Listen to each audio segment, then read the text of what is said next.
Back now to our breaking news on explosive new comments from former Secretary of Defense Robert Gates, who has worked for nearly every president going back to Nixon. Mr. Gates openly criticizing Washington, the White House, and President Obama's leadership style, suggesting the president did not even believe in his own war strategy as he sent troops out to fight.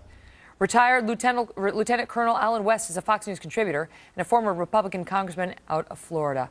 Congressman, good to see you. What do you make of these? Of this extraordinary piece by Secretary Gates in the Wall Street Journal, which capitalizes on his book? Well, as you have stated, Megan, it's a pleasure to be with you. You look at the proof in the pudding.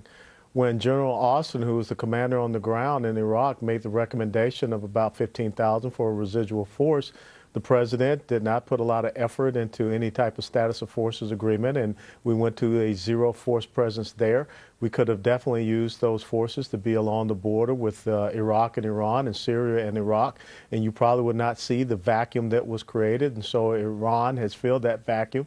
You would not probably have seen but let me just interrupt and ask you, but what is the point of that? So what is your point, that he did that for political reasons as opposed to what was best militarily? Well, I think the point is political reason. I think the point is it also goes back to what Secretary Gates talked about, was a mistrust of the generals on the ground, and you see that in Afghanistan. One of the things that was brought out in that Wall Street Journal article was that when General McChrystal came up with his decision to have a surge, that the president was not very pleased with that because he wanted to be the dominant entity when it came to policy decisions. You have to have a trust as a commander-in-chief with those generals on the ground. Okay, but let me ask, let me interrupt you, because we have a lot of points we want to get through. But the president he ran for office saying, I'm going to get us out of Iraq. And the people put him in office saying, yes, do that. So he did it. So, I mean, not being deferential to the generals on that was not a surprise. He had said he was going to do it. In Afghanistan, that was a war, as Britt was pointing out. He said, that's a different story, that, you know, they harbored the people who actually attacked us on 9/11. What Secretary Gates seemed to be alleging now is that even there, though, the president didn't believe in his own strategy. He sort of did the surge because he knew he kind of had to do the surge, but he did not believe in it. And in fact, Secretary Gates suggests he may have known, he may have been convinced that it was going to fail, even though it didn't fail. He may have thought it was going to. You're absolutely right. And so what you just articulated, Megan, is the difference between a politician as opposed to a leader. Someone that is looking to be a commander-in-chief that's really going to make the right type of strategic level decisions that looks forward and visionary and long-term, not just, you know, the sound bite and the short-term political objective.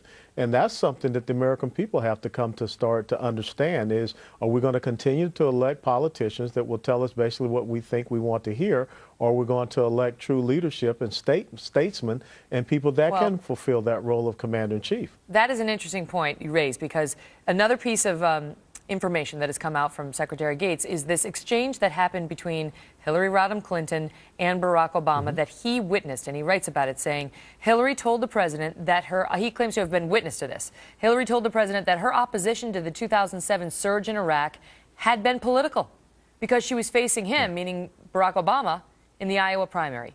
The president conceded vaguely that opposition to the Iraq surge had been political because, keep in mind, audience, he opposed the surge too. To hear the two of them, Mr. Gates says, making these admissions and in front of me was as surprising as it was dismaying. He's saying that he heard Hillary Clinton outright tell Barack Obama that her opposition to the 2007 surge in Iraq was done for political purposes.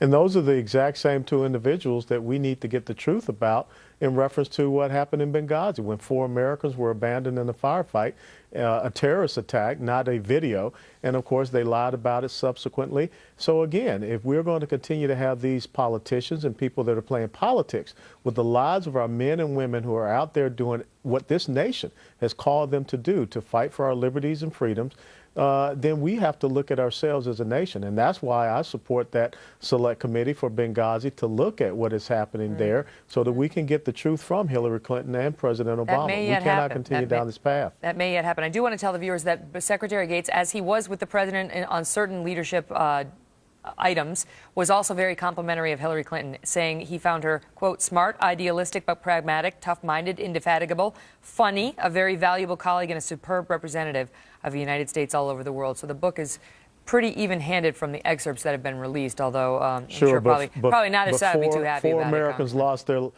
Americans lost their lives, and so all of those nice little character traits obviously failed them. Got it. And we want to tell our viewers, too, that we invited some White House representatives on to speak to the piece. They declined. All of this broke this evening, so we will get some folks on tomorrow evening with that point of view. But so far, we just have a written statement from the National Security spokesperson, as I read earlier, talking about how they believe much of their Afghanistan policy and the deliberations thereon have been reported already over the years. Congressman West, good to see you. Always a pleasure. Thank you, Megan.